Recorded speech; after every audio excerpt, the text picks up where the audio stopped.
ಆಹ್ವಾನಿಸುತ್ತೇವೆ. ದಯವಿಟ್ಟು ಮಾಧ್ಯಮ ಮಿತ್ರರು ವೇದಿಕೆಯ ಬಲಭಾಗದಲ್ಲಿ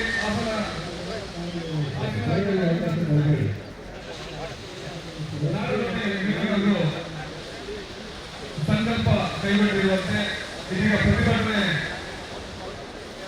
ಮಾಡಿಕೊಡಬೇಕು.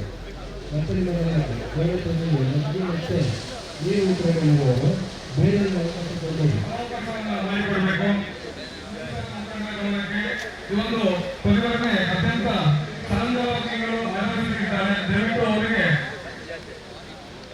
ವೇದಿಕೆಯಲ್ಲಿ ಆಗಮಿಸಲು ಅವಕಾಶ ನಾವೇ ನ್ಯಾಯ ಪಡ್ಕೊಳ್ಬೇಕಾಗಿರುವಂತಹ ಉದ್ದೇಶದಿಂದ ಇವತ್ತು ಮಂಗಳೂರಿನಿಂದ ಕಾರವಾರದ ತನಕ ಎಲ್ಲ ಪ್ರತಿಭಟನೆಗೆ ಆಗಮಿಸಿದ್ದಾರೆ. ಮೀನುಗಾರಿಕೆ ಮಾಡುವಂತಹ ಎಲ್ಲ ಮೀನುಗಾರ ಮುಖಂಡರಿಗೂ, ಮೀನುಗಾರರಿಗೂ, ಮೀನುಗಾರ ಪ್ರತಿನಿಧಿಗಳಿಗೂ ಸ್ವಾಗತವನ್ನು ಮಾಧ್ಯಮದವರಿಗೆ ಎಲ್ಲ ಬಡ ಮೀನುಗಾರರ ಪರವಾಗಿ ಸ್ವಾಗತವನ್ನು ಕೊಡಲಿಕ್ಕೆ ಇಷ್ಟಪಡ್ತೇನೆ. ಹಾಗೆ ನಮಗೆ ಅವರಿಗೂ ಕೂಡ ನಮ್ಮೆಲ್ಲರ ಪರವಾಗಿ ಸ್ವಾಗತವನ್ನು ಕೊಡಲಿಕ್ಕೆ ಇಷ್ಟಪಡ್ತೇನೆ. ಎಲ್ರಿಗೂ ಎಲ್ಲ ಮೀನುಗಾರ ಬಂಧುಗಳಿಗೂ ಕೂಡ ಸ್ವಾಗತವನ್ನು ಕೊಡಲಿಕ್ಕೆ ಇಷ್ಟಪಡ್ತೇನೆ.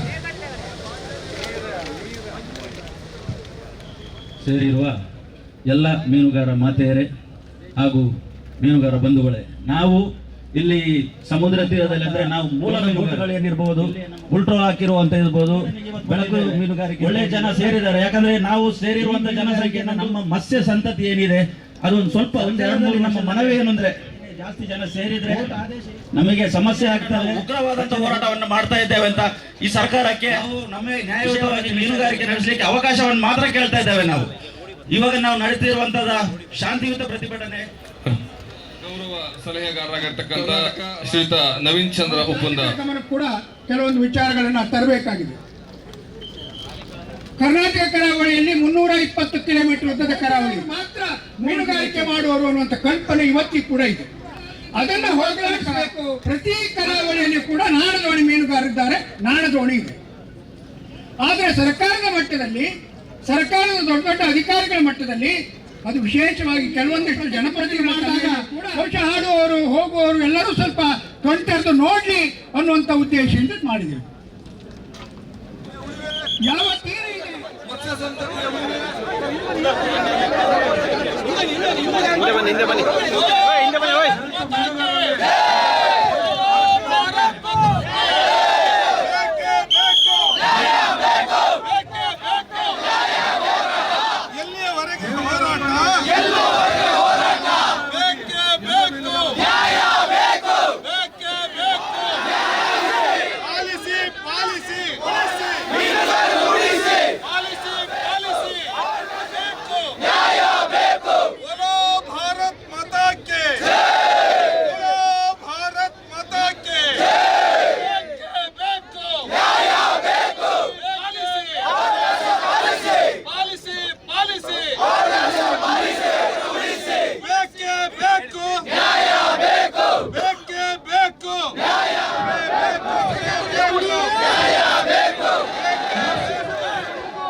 ಕಾನೂನನ್ನು ಪಾಲಿಸುವಂತ ದೃಷ್ಟಿಯಿಂದ ಹೆದ್ದಾರಿಗೆಲ್ಲ ತೆರವುಗೊಳಿಸಬೇಕು.